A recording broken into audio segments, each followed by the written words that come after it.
E eu fiz questão de vir aqui ao finalzinho, ainda pegando o encerramento, agradecendo a presença de vocês que vieram aqui, os demais que já tiveram que sair, Maurício, Sueli. Infelizmente não consegui assistir às apresentações de vocês, vou obviamente resgatá-la lá nos nossos registros de vídeo e parabenizo a quem está nos assistindo também pelos canais aqui de divulgação do Senado. Mas queria fazer uma peroração aqui, já finalizando essa comissão, no sentido do que eu disse ontem no plenário a respeito dessa questão ambiental. Me parece que, às vezes, a gente tem a impressão que voltou para a Idade Média, né? E a gente ouve muito falar nessa... Agora está muito em moda, né? Tem um povo aí que se diz liberal na economia e conservador nos costumes, né?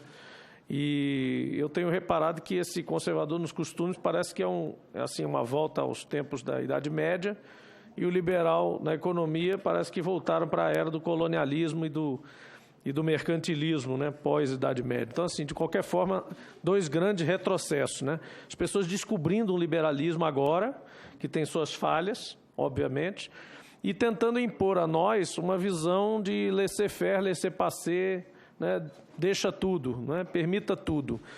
E isso vai atingir esse tipo de dispositivo, de regulação, a ponto de você ter o descaramento de propor licenciamento tácito, por exemplo, ou por decurso de prazo. Ora, isso não existe em lugar nenhum, né, da face da Terra, né? Como também a Terra não é quadrada, esse tipo de coisa, né, é completamente inconcebível. O licenciamento é justamente pedir licença à sociedade para se utilizar recursos, para se instalar, para se impactar o meio ambiente, o ambiente em que nós vivemos e tal. Então, acho que é profundamente lamentável esse período. Nós precisamos gritar, falar alto, de fato, contra essa onda, porque ela é deletéria e ela não tem como resgatar. Esse tipo de permissividade tem um custo infinito, ele não tem um custo definido. É um custo infinito, porque você não tem como resgatar o que você já tirou, né, do ambiente. A maior parte dos recursos, mesmo os renováveis, se forem usados inescrupulosamente, causam problemas, causam impactos, né? E os não renováveis mais ainda, né? E nós temos um país repleto de recursos não renováveis e renováveis, exploráveis, mas exploráveis de forma sustentável. Então, o outro paradoxo que a gente vive, senador Jacques, é esse argumento da ineficiência dos órgãos reguladores, ou dos órgãos, no caso do ambiental, dos órgãos ambientais, como também dos órgãos que acabam licenciando socioambientalmente os projetos. Estou falando também do IPHAN, falando da FUNAI, de quem licencia atividades direta ou indiretamente no país. Todas essas entidades, inclusive nos nossos governos, foram acusadas de serem ineficientes, de não ter equipamento e tal. E isso advém de um outro mantra que a gente cansa de ouvir, agora está mais em moda ainda, do Estado mínimo, do Estado que não pode intervir, do pouco dinheiro, do contingenciamento de dinheiros para esse tipo de órgão. Então é como se o cara fizesse um jogo duplo, né? Ele diz, olha, tira dinheiro de lá, menos imposto, menos dinheiro para a atividade pública, para o papel que o Estado deve exercer, inclusive como fiscalizador, regulador e monitorador de situações como essas ambientais e outras. E, por outro lado, quando eu vou pedir a licença, eu reclamo da ineficiência do órgão. Eu digo, não, tem que ser por decurso de prazo, porque esses órgãos não têm condição de fazer licenciamento. Então, assim, é uma estratégia clara.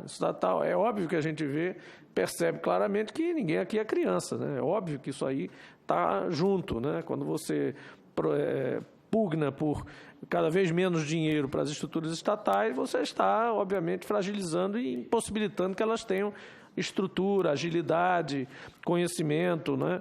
Hoje, por exemplo, um dos grandes problemas dos órgãos ambientais, além da falta de equipamentos em geral, de estrutura, é a questão dos próprios profissionais. Vocês sabem quantas vezes, por conta dos processos de licenciamento, os próprios funcionários desses órgãos acabam sendo contratados pelas empresas e saem do órgão ambiental. Então, o órgão ambiental passa a ser um formador de currículos.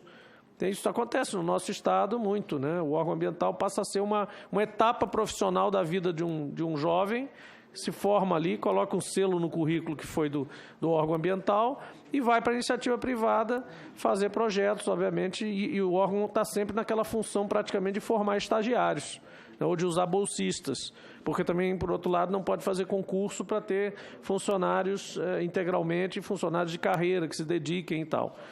Quando isso acontece, nós temos casos de sucesso retumbante. Por exemplo, no Rio Grande do Norte, nós, quando fizemos o núcleo especial de licenciamento para energia eólica e também criamos a possibilidade deles licenciarem grandes projetos da área de petróleo, grandes que eu digo para o Rio Grande do Norte, né? Economia, postos terrestres, postos marítimos, áreas de transição, projetos eólicos, projetos solares de grande porte, para leilão, esse grupo passou a se dedicar profissionalmente, né?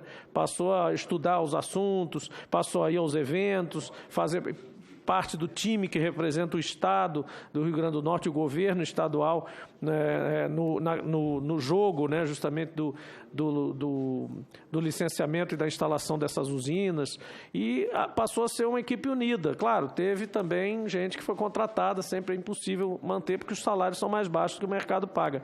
Mas ficou um grupo unificado e que acabou sendo responsável, grande parte, pela aceleração e pela racionalidade dos processos, sem absolutamente licenciar facilmente, nem negligentemente, mas fizemos lá um processo bastante interessante que levou o Estado à liderança hoje da geração de eólica no Brasil. Portanto, esse era o ponto que eu queria fazer, senador Jacques e demais, e a audiência, essa questão da gente meio que sair desse processo e voltar para a Idade Média. Vamos pensar com a cabeça do século em que nós estamos, né? Com os equipamentos que nós temos, com as possibilidades que nós temos. O homem, o ser humano, a humanidade, sempre foi desafiada por essas barreiras impostas pelo processo civilizatório em si.